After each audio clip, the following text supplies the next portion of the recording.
제가 스님의 그 새로운 백년이라는 책을 읽고 네.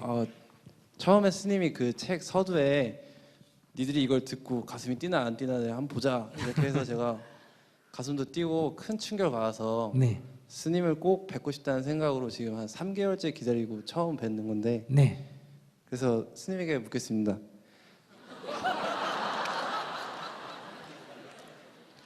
대한민국에서 통일에 대해서 가장 많이 고민하신 분 중에 한 분이신데 통일이라는 게 도대체 언제쯤 올 거라고 생각하시는지 그게 참 궁금하고 네. 사실 제 친구들이나 아니면 저도 통일에 대해서 굉장히 회의적인 그런 생각을 가졌었는데 네. 그런 20대들을 위해서 어떤 말씀을 해주실 수 있는지 궁금합니다. 통일을 우리가 원하면 통일은 올 거고 원하지 않으면 안 올 거고 그래요. 통일은 원하지 않는데도 온다든지 원하는데도 안 온다든지 그렇지가 않습니다. 원하면 올 것이고 원하지 않으면 안 올 것이다. 근데 주위 친구들이나 젊은이들이 별로 원하지를 않죠. 그럼 오기 어렵습니다. 그럼 통일을 위해서 제가 어떻게 뭔가 할 수 있는 것은 어떤 게 있을까요?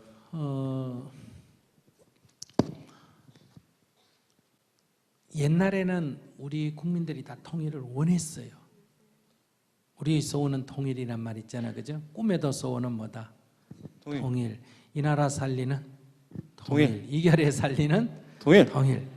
그런데도 왜 통일이 안 왔을까? 그거는 통일이 될 수 있는 조건이 안 됐어요.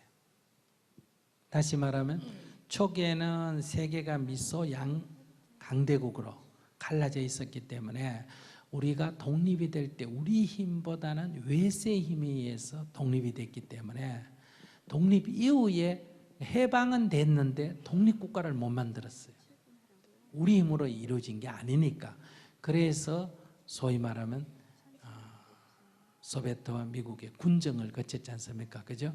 그 군정을 거치는 과정에서 결국은 분단국가로 생겨났고 결국은 그때 북한은 남한보다 힘이 셌어요. 군사력도 정치력도 경제력도. 그래서 힘으로 밀어붙여가 통일을 하려고 했던 게 뭐다? 6.25 전쟁이었어요. 근데 그때 북한이 국내 사정만 갖고 했으면 통일이 됐을 거예요. 북한식으로. 근데 왜 통일이 안 됐냐? 북한이 그때 이 국제 정세를 잘못 읽은 거예요. 근데 20세기 내내 세계 최강국이 누굽니까? 미국이잖아요. 그죠? 그러면 남한하고 싸워서는 이길 수 있지만 북한이 미국하고 싸워서 이길 수가 있어요? 없어요? 없어요. 그런데 미국이 뒤에 있는 거를 고려를 제대로 못했기 때문에 결국은 실패를 하고 어때요? 희생만 엄청나게 치르고 통일은커녕 60년간 전쟁 끝나고 내년이 60년이잖아요. 그죠? 적대감만 부추겨 놓은 거예요. 그러니까 성과는 없고 부작용만 더 많았다.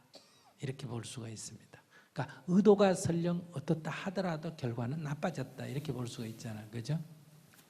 그 이후에도 많은 시도가 있었지만은 조건은 안 됐어요. 근데 지금은 어떠냐? 조건은 굉장히 유리해졌어요. 하려고 마음만 먹으면 통일을 할 가능성이 매우 높은 조건에 지금 놓여 있다. 그런데 문제는 통일을 할 주체 세력이 없어요. 이게 문제예요. 다시 말하면 북한은 늘 인민뿐만 아니라 국가적으로 통일 외쳤지만은 현재 북한은 통일을 할 만한 역량이 안 됩니다. 남한은 어떠냐? 국가적으로는 통일을 할 그러니까 지배 세력, 국가의 지배 세력이 통일을 할 생각이 별로 없어요. 그 왜 그러냐 하면 이거는 나빠서 그런 게 아니라 옛날에 분단 초기에는 북한의 힘이 세고 남쪽 힘이 약했기 때문에 통일은 항상 북쪽에서 더 세게 주장하고 남쪽은 방어적이었어요. 그러다 보니까 그 방어적인 그 까르마, 습관이 지금까지 남아가지고 통일에 대해서는 썩 매캐하지 않는다 이런 얘기예요. 그 다음 남한 안에 민간인 통일 세력이 옛날에 있었어요. 그런 사람들이 지금 세력이 다 지금 한마디로 말하면 작아졌어요. 찌그러졌어요.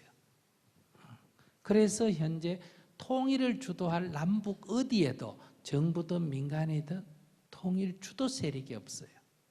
그렇기 때문에 통일의 기회는 왔는데 통일을 할 주체 역량이 없다. 그래서 지금 통일이 안 된다. 이렇게 볼 수 있어요.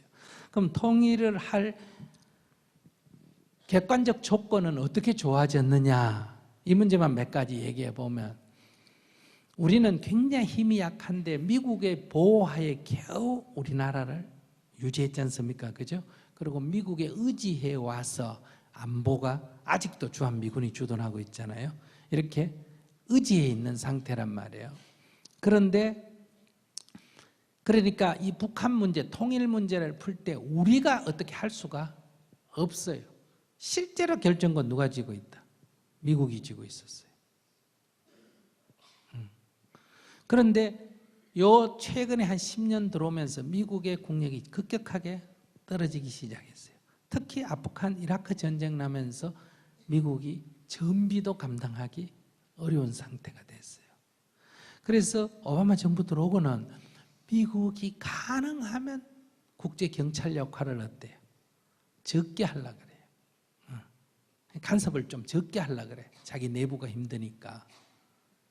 그래서 전에 같으면 북한 문제를 해결하는 걸 우리는 가만히 있으라 그러고 미국이 전부 해결을 했어요. 김대중 대통령 때 남북 간에 뭘 하겠다 해도 부스가 하지 마라 그러고 또 안 하겠다 그래도 어때요? 김일성 정부 때는 또 남북 간에 싸우겠다 그래도 미국이 어때요? 싸우지 마라 그러고 결정을 누가 했다?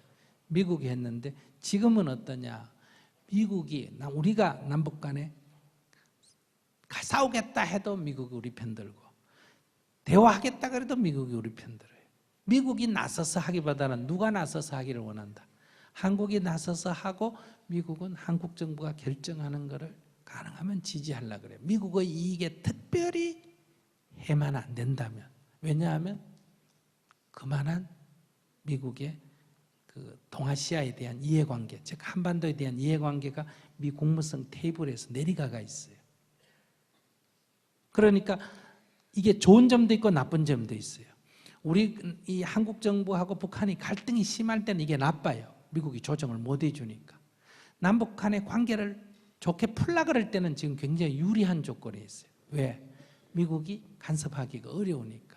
그래서 외세인 미국은 옛날에는 우리의 결정권을 미국이 쥐고 있었는데 지금은 미국은 힘이 약해져서 우리에게 영향력이 적어지고 우리는 지난 몇십 년 사이 국력이 어때요?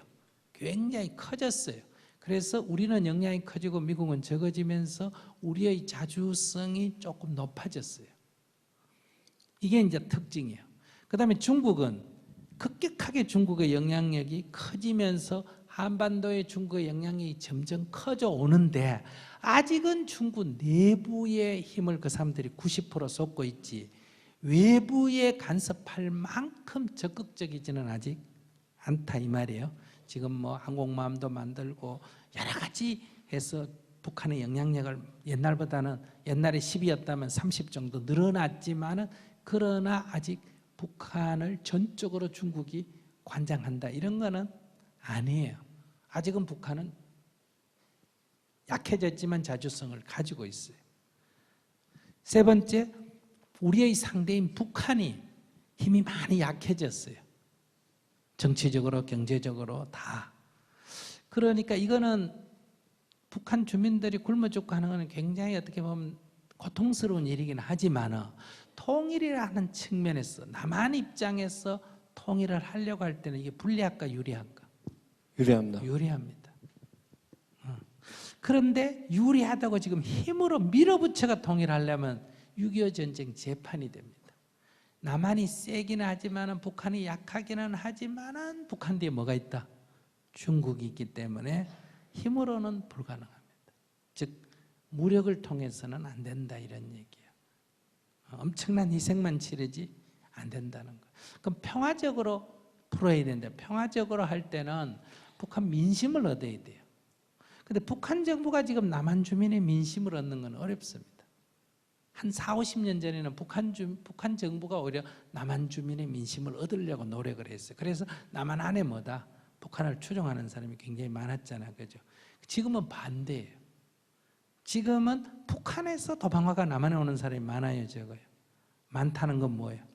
북한에 우리가 민심을 얻기가 훨씬 쉬워졌다는 거예요. 그래서 배고픈 사람에게는 충분한 먹을 것만 제공해줘도 민심을 얻을 수 있고, 가난하니까 경제적인 지원을 하면 어때요? 민심을 얻을 수가 있어요. 다만 문제는 북한 지배 세력이에요. 지배 세력은 그런 거 뭐 지원 좀 해준다고 흔들릴 사람들이 아니에요. 왜냐하면 권력을 통일하면 이러니까. 그렇기 때문에 그 사람들에게는 일정한, 즉 중국이 홍콩에 하듯이 일정한 우리가 북한에 정치적인 자결권을 주든지, 안 그러면 통일 이후에 신분을 보장해 주든지 처벌하거나 이래 안 한다든지, 이런 좀 적극적인 뭐가 필요하다. 통일 정책이 필요한 거예요. 즉 주민들의 마음을 잡기 위해서는 경제적인 지원을 해야 되고, 상층부를 안심시키기 위해서는 뭐다? 정치적인 어떤 자유를, 또는 자치권을 줘야 돼요. 근데 이렇게 하자면 남한 안에 경제적 지원을 대단히로 하고 정치적인 자유까지도, 자치권까지도 주재할 때 남한 안에 이거 지지할 사람들이 많을까 적을까?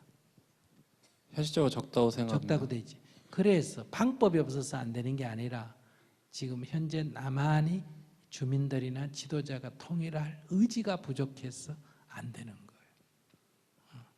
그러면 이건 비용이 많이 들지 않냐? 그렇지 않습니다.